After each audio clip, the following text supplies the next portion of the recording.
Hello people, welcome to our channel Nischay Edu and welcome to our interim budget series where we will discuss interim budget presented in 2019 in parts. Today's part is inclusive growth part 1. ठीक है, अब inclusive growth का मतलब क्या होता है? सबका साथ सबका विकास. जो निचले तबके हैं उनके लिए, गरीब तबका, जो डिसएडवांटेज तबका है उसके लिए गवर्नमेंट ने क्या करा है. अगर कुछ अच्छा करा है तो ही इंक्लूसिव ग्रोथ होगी, तो ही सबका साथ सबका विकास होगा. ऑलराइट, तो पहला जो तबका है जिसके लिए गवर्नमेंट ने एक स्कीम लेके आए हैं वो है अनऑर्गेनाइज सेक्टर में जो लोग काम करते हैं, इनफॉर्मल वर्कर्स हैं. राइट, उनके लिए गवर्नमेंट क्या स्कीम लेके आई है? प्रधानमंत्री श्रम योगी मनधन स्कीम. ये उनके लिए एक पेंशन स्कीम है. हम जानते हैं कि फॉर्मल वर्कर्स को तो पेंशन की स्कीम मिल जाती है, बट इनफॉर्मल वर्कर्स के लिए कोई पेंशन की स्कीम ही नहीं है. क्यों? क्योंकि वो इनफॉर्मल है, कैश पे उन्हें तनख्वाह मिल जाती है. जैसे आप ये सोचिए कि कोई किराने की दुकान पे कोई वर्कर काम कर रहा है, उसके लिए क्या पेंशन, क्या इंश्योरेंस, कुछ नहीं. गवर्नमेंट ये बात जानती है और इसीलिए गवर्नमेंट उनके लिए एक पेंशन स्कीम लेके आई है. अब वो पेंशन स्कीम क्या है? जब वो लोग 60 अचीव कर लेंगे, 60 की उम्र के हो जाएंगे, उनको हर महीने 3,000 रुपए मिला करेंगे. पर उसके लिए उन्हें अभी तो वो 60 के नहीं हुए हैं, उन्हें अभी से हर महीने थोड़ी सी अमाउंट कंट्रीब्यूट करनी पड़ेगी. पर वो थोड़ी अमाउंट बहुत ही कम होगी ताकि उनके लिए अफोर्डेबल हो. ठीक है, तो ये स्कीम प्रोवाइड क्या कर रही है? सोशल प्रोटेक्शन दे रही है रिटायरमेंट के बाद, 60 की उम्र के बाद, जब वो सीनियर सिटीजन हो जाएंगे, 3,000 रुपए की. अब उसके लिए उन्हें करना क्या पड़ेगा? उसके लिए उन्हें हर महीने 55 से 100 रुपए तक की कंट्रीब्यूशन करनी पड़ेगी. अब 55 से 100 पता है किस चीज पे डिपेंड करता है? कि वो ज्वाइन कब कर रहे हैं. अगर जब वो 18 साल की उम्र में है तब ज्वाइन कर रहे हैं तो उन्हें कम पैसा देना पड़ेगा, 55 रुपए देने पड़ेंगे हर महीने. एंड अगर वो 29 की एज में, 29 की एज में ज्वाइन कर रहे हैं, देन दे हैव टू पे 100 rupees per month. So that will be affordable for them.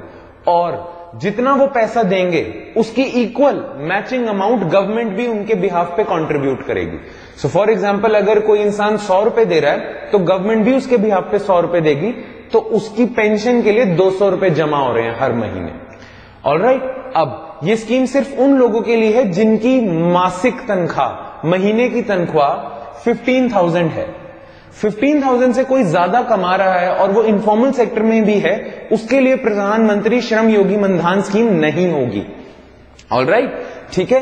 अब पता ये चलता है कि गवर्नमेंट 500 करोड़ एलोकेट कर रही है एक साल में इस चीज के लिए. नेक्स्ट ईयर 500 करोड़ एलोकेट होंगे. तो अब हम एक एक करके देख लेते हैं, रिवाइज करते हुए. 3,000 मंथली उन्हें मिलेगा इनकम. 15,000 की लिमिट है कि जिसकी आज के टाइम पे तनख्वाह 15,000 से ज्यादा है वो स्कीम का पार्ट नहीं हो सकता. 55 से 100 तक मंथली कंट्रीब्यूशन और गवर्नमेंट ने 500 करोड़ एलोकेट करे. अब इसका फायदा क्या है? जिन्होंने इंटरिम बजट प्रेजेंट किया था ना, माननीय पीयूष गोयल जी ने, उन्होंने कहा था कि हमारे जो आधी जीडीपी है ना वो इन 42 करोड़ इनफॉर्मल वर्कर्स की तरफ से आती है. ये लोग इतना काम कर रहे हैं, 42 करोड़ इनफॉर्मल वर्कर्स हैं और आधी जीडीपी में इनका योगदान है. So we have to compensate them for it, है ना. We have to support them, we have to provide them with social security so that they have a security net, है ना. उनको सेफ्टी सी फील हो, वल्नरेबल ना हो. Alright, plus government ये अनुमान लगाती है, government has an estimate that 10 crore informal workers will get the benefit of this scheme.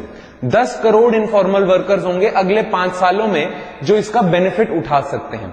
तो एक इंक्लूसिव ग्रोथ के लिए, for inclusive growth, this is a very good scheme. बहुत अच्छी स्कीम है ये. ऑलराइट, चलिए अब हम आ जाते हैं.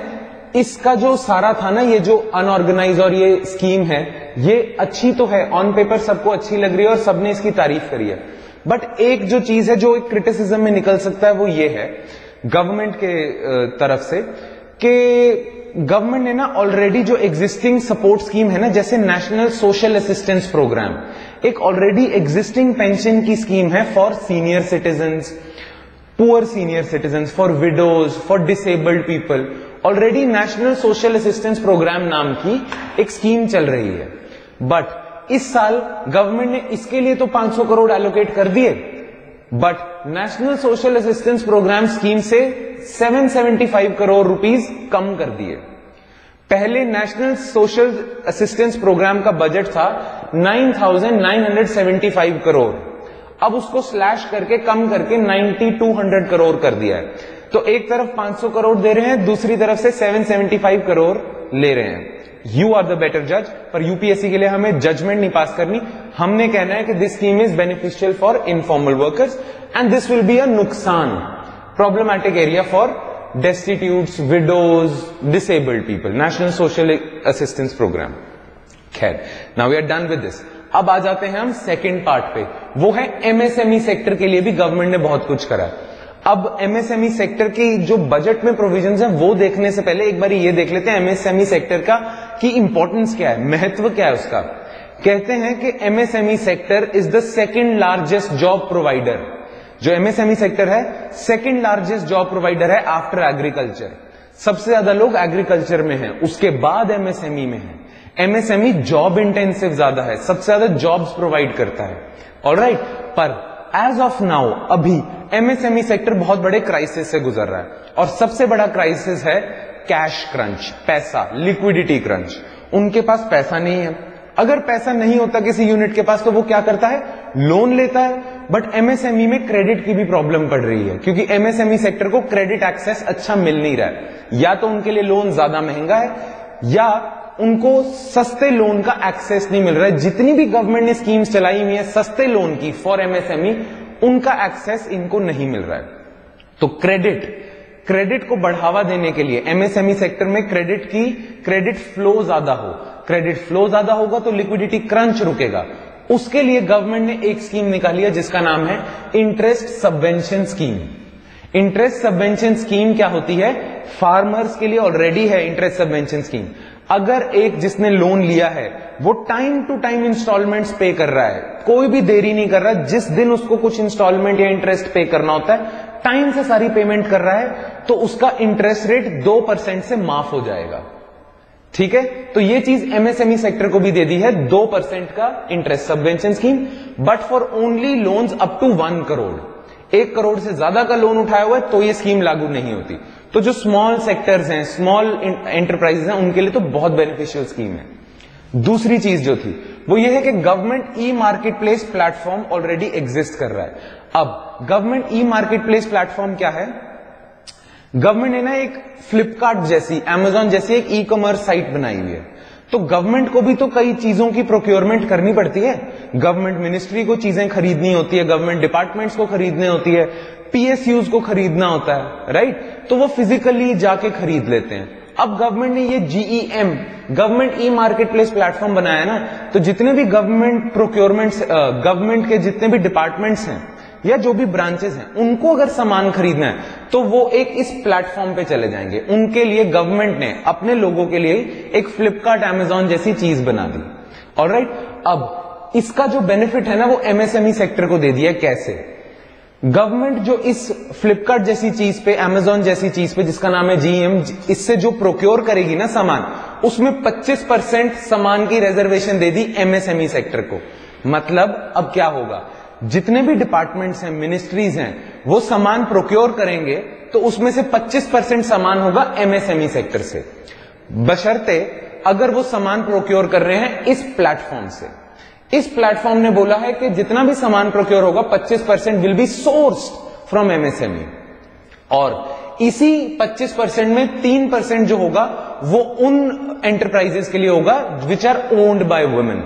वुमेन एंटरप्रेन्योर्स के लिए 3% की और रिजर्वेशन दी हुई है। ठीक है, तो ये बहुत अच्छी चीज है। इससे क्या होगा, इन दोनों चीजों से cash flow, liquidity flow to the MSME sector बढ़ेगा। और अगर एमएसएमई सेक्टर बढ़ता है तो क्या होता है, जॉब्स बढ़ती है ना, because MSME sector is job intensive, second largest employer. Plus growth होती है, और कौन से टाइप की growth, inclusive growth, not just growth for large people, Tata, Birla, Ambani, Adani, ना, एमएसएमई सेक्टर की ग्रोथ। आप एडवांटेजेस में भी देख सकते हैं, यही मैंने चीज लिखी है, जॉब्स सबसे ज्यादा होगा। एक और चीज जो आर्टिकल में लिखी हुई थी वो ये बोला था कि इस बारी का जो बजट है ना वो एग्रीकल्चर पे ज्यादा फोकस्ड है। हम जानते हैं, हमने देखी है कई स्कीम, प्रधानमंत्री किसान निधि स्कीम है ना, और हमने एग्रीकल्चर पे 2 वीडियोस बनाई है इस बजट सीरीज में। दैट मींस एग्रीकल्चर का फोकस बहुत ज्यादा है।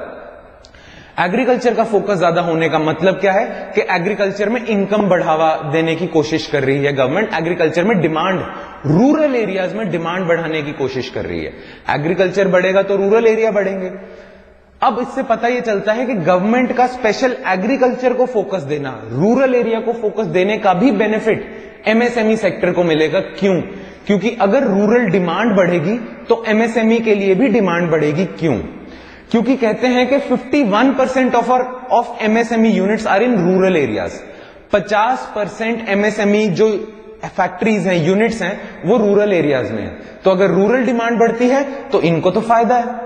तो ओवरऑल बजट जो है ना, एमएसएमई के लिए स्पेशल प्रोविजंस प्लस जो एग्रीकल्चर के लिए अलग से प्रोविजंस करे हैं, वो एमएसएमई सेक्टर को बहुत बेनिफिट दे रहे हैं। और अगर एमएसएमई सेक्टर आगे बढ़ता है तो जॉब्स बढ़ती हैं और फिर सबका साथ सबका विकास वाली बात तो हो ही जाती है, which is what? Inclusive growth. Alright, एक जो चीज आप पढ़ रहे होगे जो बजट में तो नहीं डाला है बट आपने सुना होगा बहुत ज्यादा, वो है trade receivables discounting system, trades, है ना। ट्रेड्स होता क्या है पहले वो देख लेते हैं, फिर ये देख लेते हैं कि पिछले साल की अरुण जेटली जी की बजट की जो स्पीच थी उसमें ट्रेड्स को लेके क्या कहा था। ये ट्रेड्स एक सिस्टम है जिसमें ना क्या होता है, एमएसएमई सेक्टर को पैसे की सहूलियत होती है। अब कैसे होती है? जनरली ना क्या होता है, जितने भी एमएसएमई सेक्टर हैं, जब किसी बड़े कॉन्ट्रैक्टर को सामान सप्लाई करते हैं तो वो एकदम से पेमेंट नहीं करता, वो 60 दिन बाद पेमेंट करता है, 90 दिन बाद पेमेंट करता है, महीने बाद पेमेंट करता है। जितने भी ये फैक्ट्री वालों की सप्लाई होती है ना, सप्लाई होने के बाद एकदम पेमेंट नहीं आती, थोड़े टाइम बाद आती है पेमेंट, राइट। अब अगर 90 दिन बाद पेमेंट आएगी और मैं एमएसएमई हूं, मैं मान लीजिए सीमेंट सप्लाई करता हूं, मैंने सीमेंट सप्लाई कर दिया पर 90 दिन बाद मुझे पेमेंट आएगी, राइट। 90 दिन तक मेरा पैसा फंसा हुआ है, अब मुझे अपनी फैक्ट्री भी तो चलानी है, वर्कर्स को तनख्वाह भी तो देनी है, नया सीमेंट बनाने के लिए रॉ मटेरियल भी तो चाहिए, ऊपर से सरकार ने मुझे बोला है कि हर महीने जीएसटी रिटर्न भी भरो, राइट।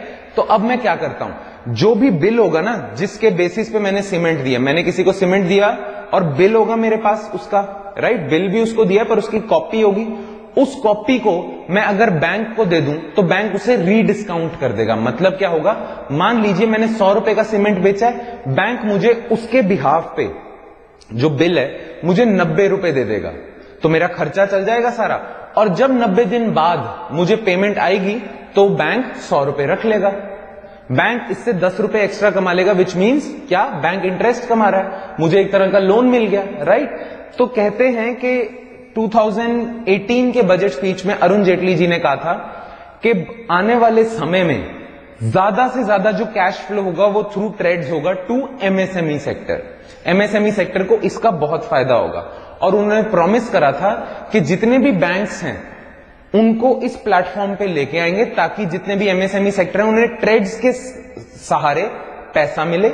और दूसरी चीज जो उन्होंने बोली थी वो बोली थी कि इसको हम इंटीग्रेट करेंगे जीएसटी नेटवर्क के साथ, ताकि वो जो जीएसटी का पेन पड़ता है ना, 90 दिन बाद पेमेंट आनी है पर हर महीने जीएसटी देना है, वो जो प्रॉब्लम है ना वो भी नहीं होगी क्योंकि इंटीग्रेट हो जाएगा सारा। Alright, so that's it from my side guys. I discussed inclusive growth part 1. I'll see you next time with inclusive growth part 2. तब तक के लिए thank you.